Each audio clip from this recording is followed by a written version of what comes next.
এই ভিডিওটা হচ্ছে একটা দাওয়াতের ভিডিও। আসসালামু আলাইকুম, সবাই কেমন আছেন?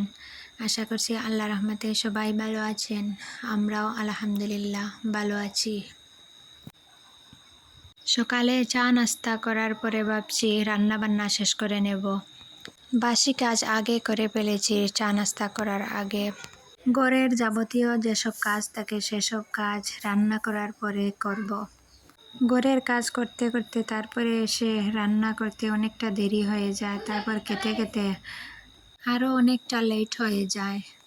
আজকে রান্না করব চেপা শুটকি, তার সাথে অনেক রকমের সবজি দিয়ে ঝোল বানাবো। এই তরকারিটাতে 2 পিস মাছ আর 1 পিস লেজ ভেঙে কাটা বেছে দিয়েছি। ভালো করে কাটা বেছে দিচ্ছি যাতে বাচ্চাদের গলায় না লাগে। আর বাচ্চারা কী খাবে, তাদের জন্য তো ডাল রান্না করতে হবে। তবুও কাটা বেছে দিচ্ছি, যদি খায় ওরা, গলায় কাটা আটকে যাবে। আর ওই যে বললাম তাদের জন্য ডাল রান্না করতে হবে, ডালটাও রান্না করে নিচ্ছি। আর যে কোনো সবজির তরকারি হোক বা ডাল হোক, তার সাথে তো একটা ভর্তা হলে ভালোই হয়। আর আমার কাছে পার্সোনালি ভর্তা খুব ভালো লাগে। আর আজকের ভর্তাটা অন্যরকমভাবে তৈরি করে নিচ্ছি। ভর্তা তো কেউ কেউ পাটাতে বেটে নেয়, আবার কেউ কেউ ব্লেন্ডারে ব্লেন্ড করে নেয়, আবার কেউ হাত দিয়েও মেখে নেয়। আমি আজকে স্টিলের একটা গ্লাসে তারপরে ভাত নাড়ার কন্তি দিয়ে গুটে নিচ্ছি। এইভাবে আগে আগে ভর্তা তৈরি করতাম, তবে এখন আর এইভাবে করা হয় না। আজ ভাবলাম এইভাবেই করি। বেশি করে কাঁচামরিচ দিয়ে ঝাল ঝাল করে ভর্তা তৈরি করে নিয়েছি। এই ভিডিওটা হচ্ছে একটা দাওয়াতের ভিডিও। আমার বোনের বাড়িতে এই যে আমাদের নতুন বউয়ের দাওয়াত ছিল, সেই দাওয়াতে গিয়ে তারা কি কি খেলো এইটার একটা ভিডিও। আপনারা দেখে নেবেন। আমার আজকের ভিডিওটা যদি ভালো লেগে যায় প্লিজ একটি লাইক দিতে ভুলবেন না। আর আপনি যদি আমার চ্যানেলে নতুন হয়ে থাকেন, আপনি চাইলে আমার চ্যানেলটাকে সাবস্ক্রাইব করে নিতে পারেন। আর ফেসবুক থেকে দেখে থাকলে ফলো দিয়ে দিবেন। আর আপনি যদি অলরেডি এই কাজটি করে থাকেন, আপনাকে অসংখ্য ধন্যবাদ।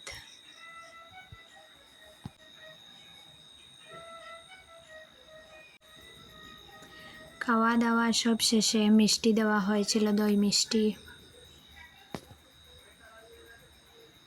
আজকে সন্ধ্যার নাস্তায় প্রথমে সবাই মিলে ড্রিঙ্কস খেলাম।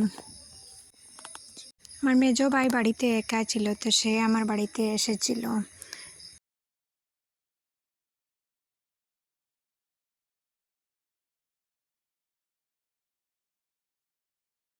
শরবতকে আমার ভাই ম্যাগি খেতে ভালোবাসে, শুধু ওকে না আমরাও খাবো, তাই দিলাম সবার জন্য বানিয়ে নিচ্ছি।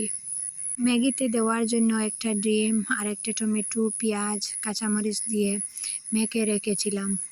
এখন একটা ছোটো হাঁড়ি বসিয়ে তাতে পরিমাণ মতো তেল দিয়ে তারপরে ওই যে ডিম আর টমেটো দিয়ে গুলে রেখেছিলাম ওইটা দিয়ে দিলাম, তারপরে ম্যাগিটাও দিয়ে দিলাম, দিয়ে ভালো করে নেড়ে চেড়ে নেব।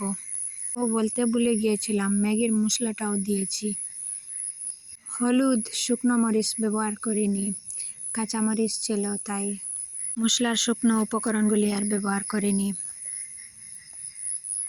খেয়াল করে দেখবেন প্রতিদিন বাচ্চারা একরকমভাবে যে কোনো রান্না হোক তৈরি করলে বাচ্চারা দেখবেন খেতে চাইবে না, তো তাদের জন্য ভিন্ন ভিন্নভাবে আমি বানানোর চেষ্টা করি। এমনিতেই আমার মেয়ে কোনো কিছু খেতে চায় না, তো ওকে একটু ভিন্নভাবে বানিয়ে ট্রাই করি। কিন্তু না, আজকেও ওকে পারলাম না ম্যাগি খাওয়াতে। একটু টেস্ট করে ও রেখে দিয়েছে। সে যদি পেট ভরে খেত হয়তো একটু শান্তিমতে বসতো, কিন্তু না, সেও শান্তিতে বসবে না আর আমাকেও শান্তিতে বসতে দেবে না। এখন নিজে বয়সটা দিচ্ছি, সে বয়সটার মাঝে মাঝে তার কথাটা আসছে, আমি একটু কেটে কেটে দিয়ে দিচ্ছি বয়সটা। সে যে এত চঞ্চল আপনারা না দেখলেই বুঝতে পারবেন না।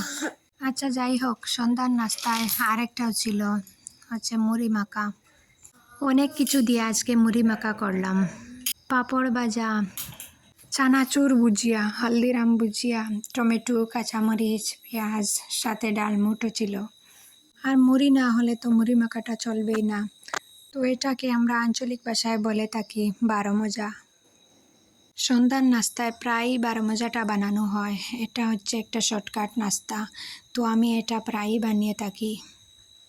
আর এই মুড়ি মাখাটা ঘরে থাকা উপকরণগুলি দিয়েই বানানো যায়, তো সহজভাবে বানানো হয়ে যায়। তো সবগুলো দেওয়া শেষ, এখন মাখার পালা। তো আমি মেখে নিচ্ছি। বেশিক্ষণ রাখলে আবার নরম হয়ে যাবে। আমার আজকের ভিডিওটা এই পর্যন্ত। সবার সুস্বাস্থ্য কামনা করে আপনাদের কাছ থেকে বিদায় নিয়ে নিচ্ছি। আল্লাহ হাফিজ। আসসালামু আলাইকুম।